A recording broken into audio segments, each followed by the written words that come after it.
You, John Fitzgerald Kennedy, do solemnly swear. I, John Fitzgerald Kennedy, do solemnly swear. That you will faithfully execute the office of President of the United States. That I will faithfully execute the office of President of the United States. And will, to the best of your ability. And will, to the best of my ability. Preserve, protect, and defend the Constitution of the United States. Preserve, protect, and defend the Constitution of the United States. So help you God. So help me God.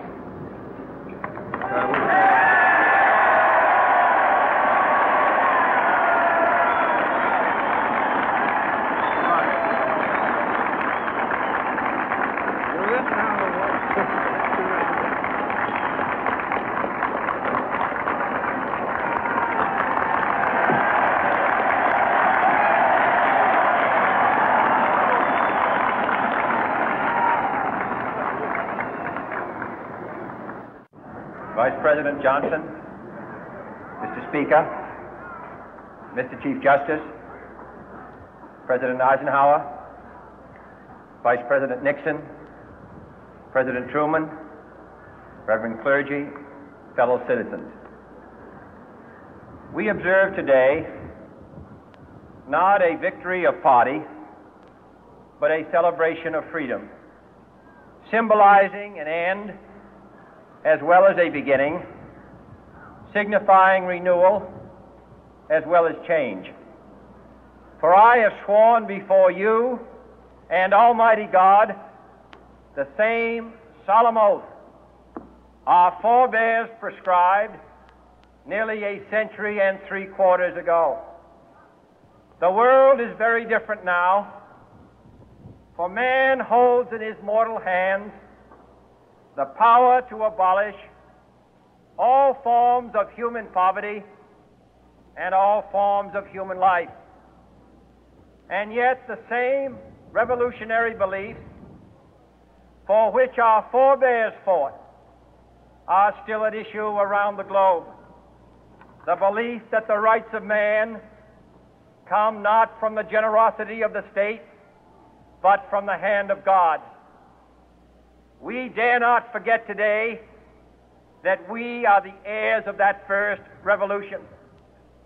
Let the word go forth from this time and place to friend and foe alike that the torch has been passed to a new generation of Americans born in this century, tempered by war, disciplined by a hard and bitter peace, proud of our ancient heritage, and unwilling to witness or permit the slow undoing of those human rights to which this nation has always been committed and to which we are committed today at home and around the world.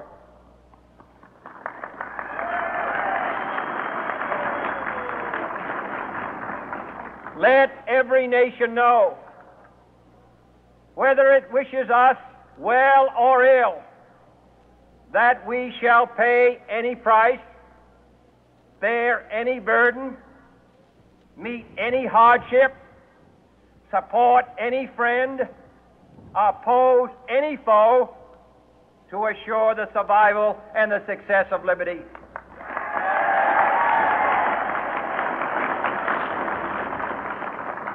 This much we pledge and more.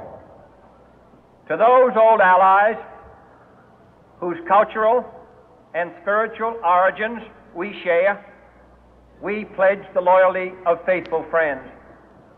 United, there is little we cannot do in a host of cooperative ventures.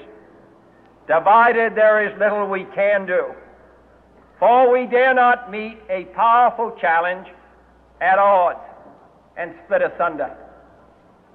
To those new states whom we welcome to the ranks of the free, we pledge our word that one form of colonial control shall not have passed away merely to be replaced by a far more iron tyranny.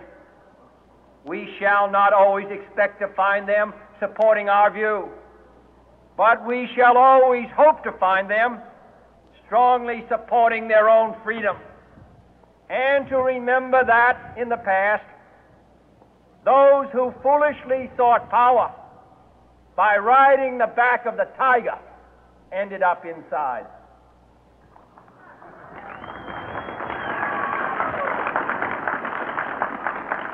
To those people in the huts and villages of half the globe struggling to break the bonds of mass misery, we pledge our best efforts to help them help themselves for whatever period is required, not because the communists may be doing it, not because we seek their votes, but because it is right. If a free society cannot help the many who are poor, it cannot save the few who are rich.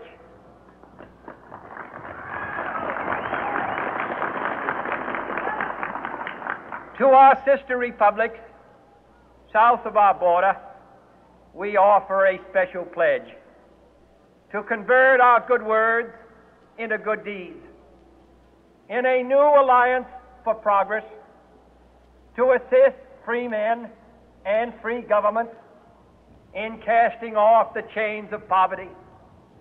But this peaceful revolution of hope cannot become the prey of hostile powers. Let all our neighbors know that we shall join with them to oppose aggression or subversion anywhere in the Americas. And let every other power know that this hemisphere intends to remain the master of its own house.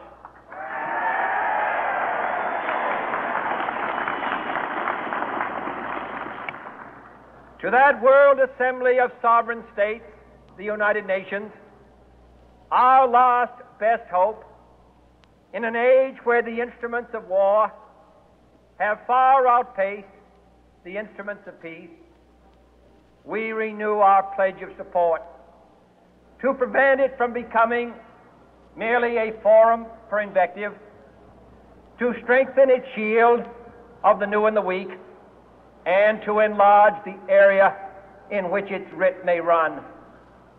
Finally, to those nations who would make themselves our adversary, we offer not a pledge, but a request that both sides begin anew the quest for peace.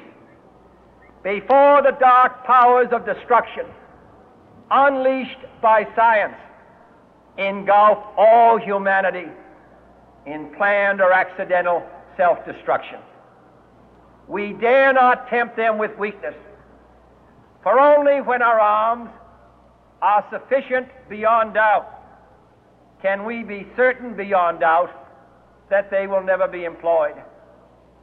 But neither can two great and powerful groups of nations take comfort from our present course, both sides overburdened by the cost of modern weapons, both rightly alarmed by the steady spread of the deadly atom, yet both racing to alter that uncertain balance of terror that stays the hand of mankind's final war.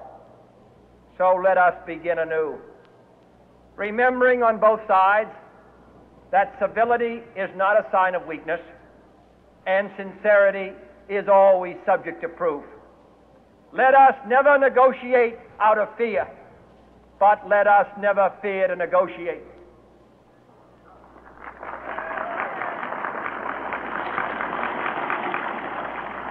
Let both sides explore what problems unite us, instead of belaboring those problems which divide us.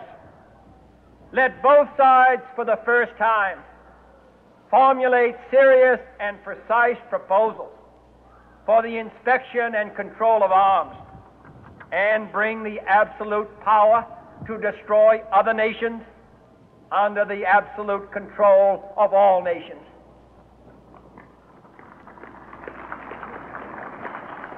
Let both sides seek to invoke the wonders of science instead of its terrors. Together, let us explore the stars, conquer the deserts, eradicate disease, tap the ocean depths, and encourage the arts and commerce. Let both sides unite to heed in all corners of the earth the command of Isaiah to undo the heavy burden and let the oppressed go free. And if a beachhead of cooperation may push back the jungle of suspicion, let both sides join in creating a new endeavor, not a new balance of power, but a new world of law, where the strong are just and the weak secure and the peace preserved. All this will not be finished in the first 100 days, nor will it be finished in the first 1,000 days, nor in the life of this administration, nor even perhaps in our lifetime on this planet. But let us begin.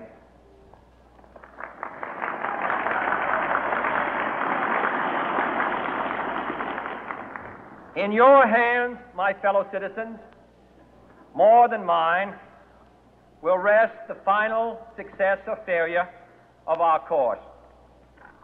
Since this country was founded, each generation of Americans has been summoned to give testimony to its national loyalty. The graves of young Americans who answered the call to service surround the globe.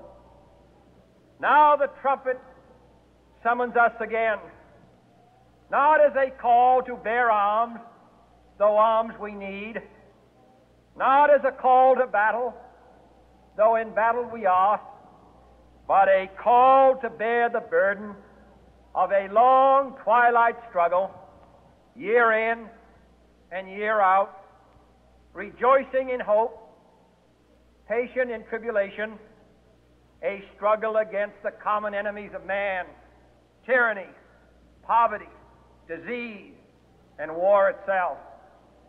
Can we forge against these enemies a grand and global alliance, north and south, east and west, that can assure a more fruitful life for all mankind?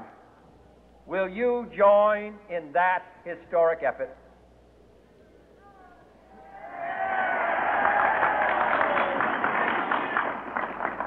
In the long history of the world, only a few generations have been granted the role of defending freedom in its hour of maximum danger. I do not shrink from this responsibility. I welcome it.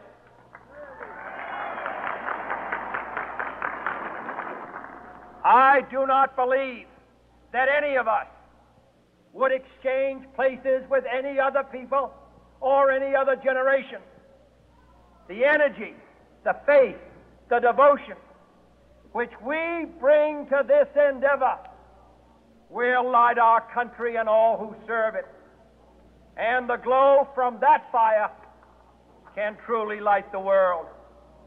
And so, my fellow Americans, ask not what your country can do for you, ask what you can do for your country.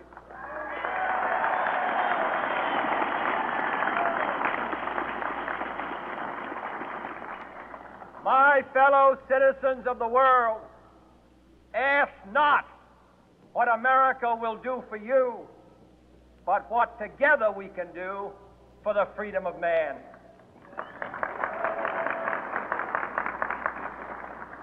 Finally, whether you are citizens of America or citizens of the world, ask of us here the same high standards of strength and sacrifice which we ask of you. With a good conscience, our only sure reward, with history the final judge of our deeds, let us go forth to lead the land we love, asking His blessing and His help, but knowing that here on earth God's work